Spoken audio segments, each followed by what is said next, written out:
Eis um vídeo que eu não queria ter motivos para fazer. Morreu o criador de Dragon Ball, Akira Toriyama, como muitos de vocês sabem. Mesmo que não sejam fãs de manga, anime, acho que é algo que não passou indiferente a ninguém. E este é daqueles vídeos que eu faço sobretudo porque quero mesmo e acho que é importante, não para o canal em si, mas para mim. Porque eu quando olho para trás e me lembro do motivo pelo qual eu criei este canal, foi mais um espaço para eu vir aqui limpar a cabeça ou falar sobre tópicos que gosto e que outras pessoas também se identifiquem. E é isso mesmo que vamos fazer hoje. Vamos em conjunto relembrar aquilo que foi uma das coisas mais importantes da minha vida, Dragon Ball, e também a maior obra de Akira Toriyama.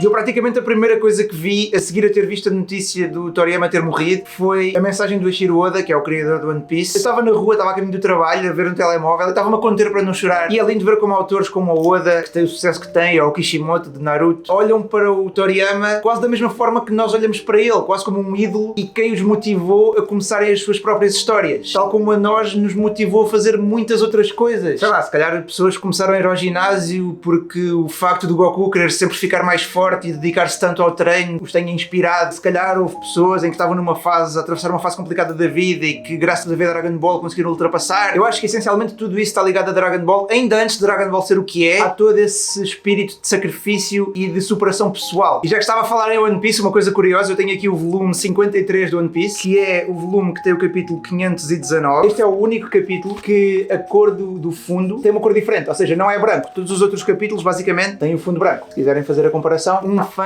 apercebeu-se disto na altura que este capítulo saiu, que foi em 2008, e perguntou ao Oda, no cantinho das perguntas e respostas, se ele fez esta capa com uma cor diferente porque este é o número de capítulos que Dragon Ball tem no total. E ele respondeu que sim. Foi tipo um sentido de realização, do género, ok, a minha obra conseguiu igualar o número de capítulos de Dragon Ball. E One Piece, como sabem, é o meu manga anime favorito. Acho que se me seguem há tempo suficiente já perceberam isso. Mas Dragon Ball acaba por ter um significado muito maior por ser a base de tudo. Eu tenho a certeza que não ia gostar tanto de One Piece ou de manga anime no geral como gosto, se não fosse por ter crescido a ver Dragon Ball, a jogar os jogos. Aliás, por algum motivo eu tenho o braço todo tatuado com Dragon Ball. Na minha casa em Lisboa tenho, sei lá, dezenas de DVDs, manga. Tenho basicamente um armário cheio de estátuas, action figures. Literalmente atrás de mim está um póster com o fucking Goku. Ok, está aqui o Luffy e o Naruto também, mas Goku está lá, o pai da porra toda no meio. A esmagadora maioria de tudo aquilo que eu hoje adoro e que consumo diariamente, desde outros animes, a jogos, passando pela própria cultura do Japão no geral, a comida, a música. É esse o nível de influência que a obra da Akira Toriyama teve na minha vida, e eu acho que em muitos de vocês também, especialmente se forem fãs de manga anime mais ou menos da minha idade, ou seja, se calhar entre os 25 e os 35. E por isso aqui estamos. Este vídeo vai acabar por ser uma homenagem a todos aqueles que algum dia tentaram fazer força em casa e transformar-se em Super Saiyan. Eu sei que tentaram. Pronto, não vale a pena negar. Ou pelo menos tentaram seguir aquele tutorial do Gohan, a tentar ensinar como é que se concentrava o Ki. Estão a ver? Vocês tentaram copiar isso em algum ponto das vossas vidas. Não mintam. Se são uma dessas pessoas, ponham like neste vídeo. É obrigatório. Não podem sair daqui sem deixar like, se faz favor. Especialmente se falarmos em Portugal, como eu disse, a influência é colossal. O pessoal que andava na universidade nessa altura dos anos 90, muitos deles faltavam às aulas para ver o episódio à tarde. A dobragem portuguesa também acabou por ter um impacto grande nas nossas vidas pelo quão troll era. Aliás, a dobragem portuguesa faz algum sucesso no estrangeiro e tudo. Há certos canais de YouTube que falam sobre ela. Tivemos o João Loy, por exemplo, o dobrador de Vegeta, que foi ao canal do Masako X dar uma entrevista. O Masako X é um dos criadores de Dragon Ball Abridged. Ou seja, a dobragem portuguesa pode ser vista quase como o Dragon Ball Abridged original, tipo a versão beta. Não há ninguém em Portugal basicamente que não conheça o Goku. Quer dizer, eu se mostrasse à minha avó uma fotografia do Goku, ela ia saber quem era. E eu por acaso lembro-me de ir ao cinema pela primeira vez ver um filme de Dragon Ball com a minha mãe, que foi o filme da fusão. Na verdade foram dois filmes, como os filmes não eram compridos o suficiente, eram só de uma hora, eles juntaram dois filmes nessa altura, e o outro foi o do Tapion, que era o gajo da flauta. E foi aí que a minha mãe finalmente se apercebeu do quão violento eram os desenhos animados que eu andava a ver. E de certa forma tentou proibir-me durante uns tempos. Claro que eu acabava por dar a volta, mas eu lembro-me que houve ali umas semanas em que ela de certa forma me proibiu de ver Dragon Ball. E agora que penso nisso, quando olho para trás, de facto Dragon Ball é tão violento, e aquilo dava na televisão, canal aberto, que era a única coisa que havia, né? Só havia os 4 canais, às 5 da tarde, manos, tipo cenas cheias de sangue, porrada. Eram outros tempos, ok? Pronto. Mas é engraçado ver como as coisas mudam, como por exemplo Dragon Ball Super teve 140 episódios, acho eu, e praticamente sem uma pinga de sangue, enquanto que se forem comparar com o que acontecia em Dragon Ball Z, meu Deus. E lá está, esse era um dos motivos pelos quais a dobragem portuguesa tentava suavizar a situação e pôr piadas, etc. Fazer as pessoas esquecerem um bocado o quão violento aquilo era e transformar aquilo mais num programa para a família. Mas por acaso uma das melhores experiências que eu tive como fã de Dragon Ball foi mesmo com Dragon Ball Super. Apesar de não ser o meu favorito, Dragon Ball e Dragon Ball Z são melhores na minha opinião, mas em termos de experiência como fã, eu adorei Dragon Ball Super, especialmente aqueles últimos episódios, aquela reta final em 2018, aquela sequência toda de porrada do Goku contra o Jiren. Chegaram a montar ecrãs gigantes em imensos países da América do Sul e no México também, e aquilo ficava cheio, mano. Ao domingo aquilo ficava cheio para ver o episódio. Qual é que era o anime que ao fim de quase 40 anos ainda consegue fazer isto, ainda consegue encher uma praça de fãs, mesmo fora da indústria de manga anime? Eu acho que não era tão fácil assim, talvez Marvel ou algo como tipo Game of Thrones, mas não muito mais coisas do que isso. Ainda há uns dias na Argentina, por exemplo, milhares de pessoas se reuniram na rua para fazer uma Spirit Bomb, ou seja, levantar os braços para dar energia ao Goku, em honra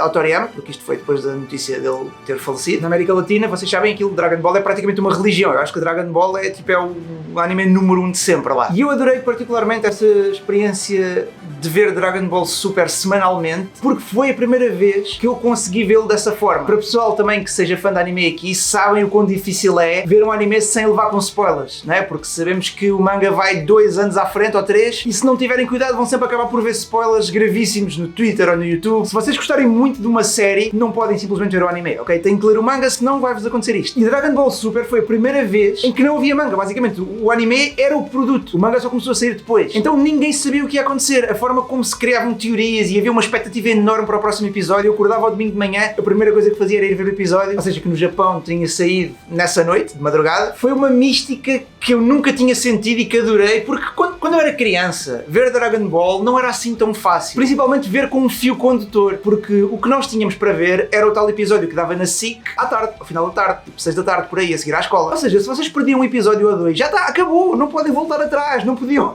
Não havia internet, né? Muito menos como é agora, quase ninguém tinha acesso à internet em casa. Mesmo que tivessem, não ia haver os sites que há hoje para poderem sacar e ver online. Não havia boxes também para dar para trás na televisão, né? Portanto, se não apanhavam um episódio ou 2, ficava para sempre perdido nas trevas. E isto era assumindo que vocês conseguiam ver desde o princípio, porque o mais provável era não terem visto desde o primeiro episódio, era terem apanhado a série a meio. E depois havia outro problema, que era, por exemplo, aquele momento em que o Goku se transforma em Super Saiyan pela primeira vez, momento absolutamente lendário de Dragon Ball Z, não só de Dragon Ball Z, da história do anime, basicamente. E eu já tinha levado spoiler disso, porque ou já havia um jogo em que mostrava o Goku em Super Saiyan, ou já havia uma carta que tinha o Goku, ou já tinham visto um póster. Era muito difícil acompanhar uma série como ela deve ser acompanhada naquela altura. Enquanto que a transformação do Goku para Ultra Instinct teve essa imprevisibilidade. Nós sabíamos que ia acontecer uma transformação, porque a Toei Animation já tinha dado alguns teasers, mas não sabíamos como é que ia ser, não sabíamos o conceito, não sabíamos qual é que ia ser o design dele. E eu lembro-me de ver essas reações das pessoas em direto nas praças a ver, e pá, é uma loucura, há clipes disso. E Dragon Ball Super teve o extra que foi, basicamente entre o final dos anos 90 e 2014, que é quando começa Dragon Ball Super, não houve novos animes de Dragon Ball, e um marco nesse sentido também, ou seja, foi estar a ver Dragon Ball novamente pela primeira vez, mas mesmo nesse período entre 2014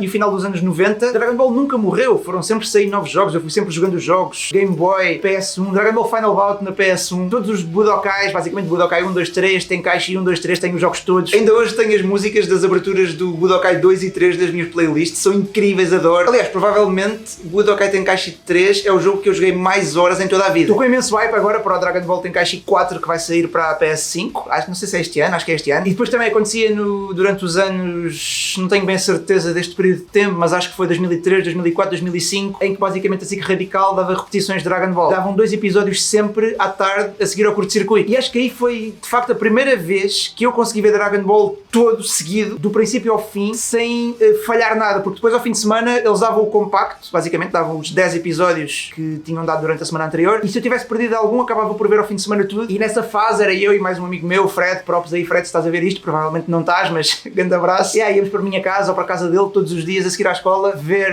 os episódios. E por acaso vai sair um anime novo de Dragon Ball agora, que é o Dragon Ball Daima, acho que também vai sair no final deste ano. A Akira Toriyama estava a trabalhar nele, também estou com expectativa para ver isso. Eu sou um gajo simples, eu se vejo que é Dragon Ball, vou ver. E o manga também, o manga de Dragon Ball Super continua a sair, eu gostava mesmo que houvesse uma Season 2 de Dragon Ball Super, mas ainda não está nos planos, pelos vistos. Mas o manga não é do Toriyama, é do Toyotaro, claro que o Toriyama acabava por visionar tudo, mas é da autoria do Toyotaro. Mas isto só para vocês perceberem na real influência que Dragon Ball teve na minha vida. Não foi algo tipo que eu vi durante um período de tempo e depois acabou, não, foi algo que esteve sempre na minha vida, desde que eu me lembro de ser gente até agora. E podemos também dizer com alguma segurança que quer o One Piece, quer qualquer que seja o vosso anime favorito, provavelmente não ia existir se não fosse por Dragon Ball, ou se existisse ia ser algo muito diferente. Podemos dizer que Dragon Ball está para anime shonen como Star Wars está para ficção científica. A influência que Dragon Ball teve em todos os animes shonen a partir daí foi insana. Por exemplo, só uma cena básica, o jutsu mais popular de Naruto É o jutsu dos clones, é o Bunshin no Jutsu. É basicamente a técnica multiforme do Tien e do Piccolo em Dragon Ball. Ou seja, até isso, até a imagem de marca de Naruto, por exemplo, é algo que Dragon Ball já tinha feito. Em One Piece, por exemplo, Luffy é inspirado pelo mesmo personagem que inspira o Goku, que é o Sun Wukong, que é o protagonista de uma história chinesa, que é basicamente um macaco que anda em cima de uma nuvem, tem um bastão. É literalmente o Goku. E o Luffy também acaba por ser inspirado nesse personagem, tem muitas características da personalidade dele. E por acaso, agora que estou a falar em One Piece, aconteceu uma coisa recentemente, num dos episódios recentes, em que o Henry Thurlow, um dos realizadores que trabalha agora com a Toei Animation, ele realizou um episódio e ele é grande fã de Dragon Ball, eu sigo no Twitter, e ele fez aqueles separadores que dão, vocês que gostam de anime sabem do que é que eu estou a falar, aqueles separadores que dão entre a publicidade, fez uma referência à animação que já havia em Dragon Ball, mas com os personagens do One Piece. Por acaso foi bem bonito de se ver.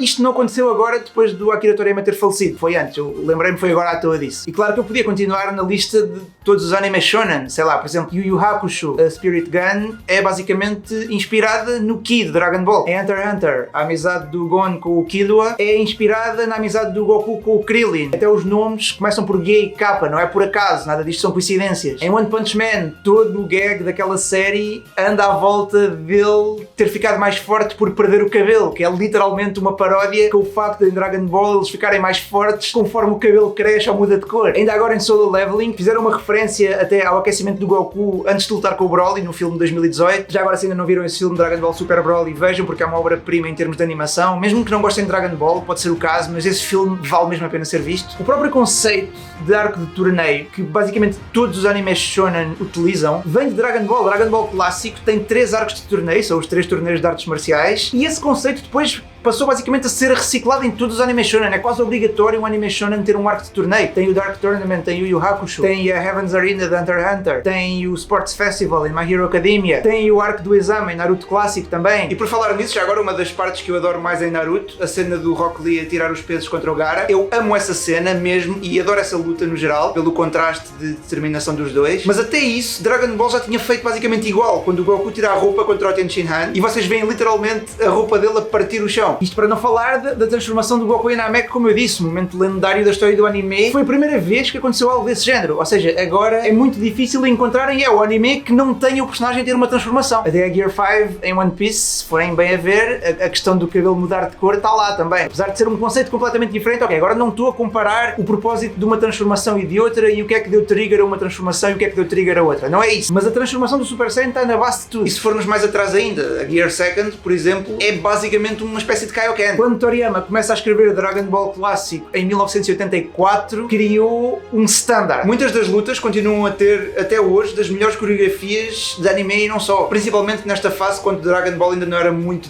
poderes, era mais luta corpo a corpo. E por acaso, 1984, portanto, este ano, acho que é em novembro, que vai ser o 40º aniversário de Dragon Ball. E também no manga, eu adoro a forma como o Toriyama monta as páginas. Só para dar um exemplo, a Saiyan Saga, a primeira saga do Z, é das minhas favoritas de sempre, e especialmente na luta do Goku contra o Vegeta, a primeira de todas, a fluidez do movimento, a simplicidade dos painéis nas lutas é tão bom, parece que vicia os olhos, quase. Já agora, por falar em manga, só mais uma parte, também adoro ver como ao longo dos anos fomos tendo estas ilustrações de Dragon Ball de vários mangakas famosos, não só da anime shonen, o que demonstra bem o quão todos respeitam Toriyama e o quanto eles próprios assumem a influência que Dragon Ball teve nas suas obras. E vemos influências de Dragon Ball um pouco por todo o lado, até em Hollywood. Não estou a falar disto, vamos fingir que este filme nunca aconteceu, se faz favor, obrigado. O Michael B. Jordan, por exemplo, agora no filme Creed 3, ele diz que se inspirou em algumas coreografias de lutas de Dragon Ball na produção do filme. Até Matrix teve cenas inspiradas em Dragon Ball Z. Em músicas, especialmente artistas de rap, hip hop, há imensos easter eggs de Dragon Ball nas lyrics.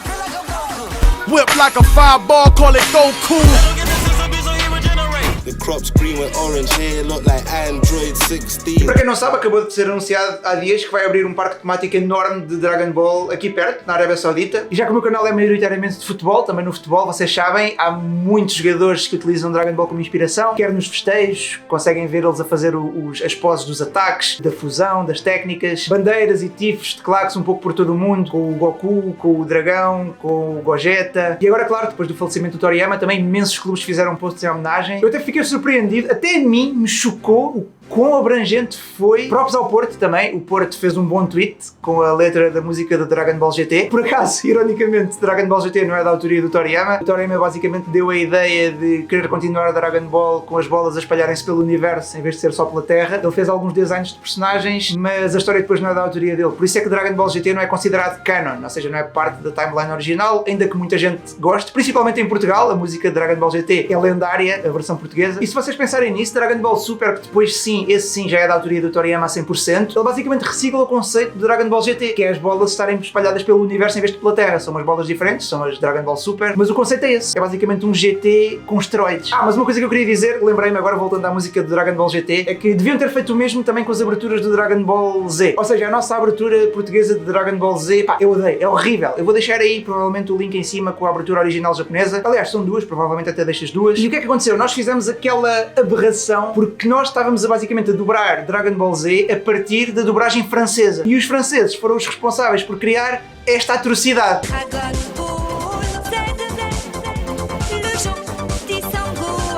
E nós basicamente dobrámos a música francesa. Pronto, devíamos ter dobrado a japonesa, que é muito melhor. Mas no geral é isso. Eu acho que o que eu tenho a dizer é, se vocês gostam de anime e nunca viram Dragon Ball porque acham que é muito antigo, não vale a pena, é um clássico e acho que deviam ver. Se vocês gostam mesmo de anime e por acaso nunca viram, acho que deviam ver, vale a pena. E acho que vão ficar surpreendidos. Honestamente, acho que vão ficar surpreendidos. E Dragon Ball vai mudar muito daqui em diante, provavelmente, mas o legado que a Akira Toriyama deixou nunca vai morrer. Vai continuar a ser uma inspiração para muitos milhões de pessoas. E não há nada que eu possa dizer neste vídeo, na verdade, que faça justiça ao que Dragon Ball realmente é. Foi a minha pequena homenagem, tentei relembrar alguns dos bons momentos que passei e tentar que vocês percebam a real influência que tem. Para terminar já agora, não se esqueçam mais uma vez de pôr like, que ajuda sempre a divulgar, principalmente se gostaram disto. E já sabem que não é um tema que eu traga muito para o canal, mas desta vez trouxe pelo motivo que eu expliquei, queria mesmo fazer um vídeo sobre isto. Mas se quiserem deixar aí o apoio habitual, já sabem, links da Solverde estão aí em baixo. Já agora, não se esqueçam, só se tiverem mais de 18 anos, mas tem os bónus de boas-vindas todos se utilizarem o código Gonzalo no registro, se for o vosso primeiro registro, atenção. E é isso, estamos feitos. Mais uma vez, muito obrigado pelo vosso apoio, já sabem. Muito obrigado mesmo. Até à próxima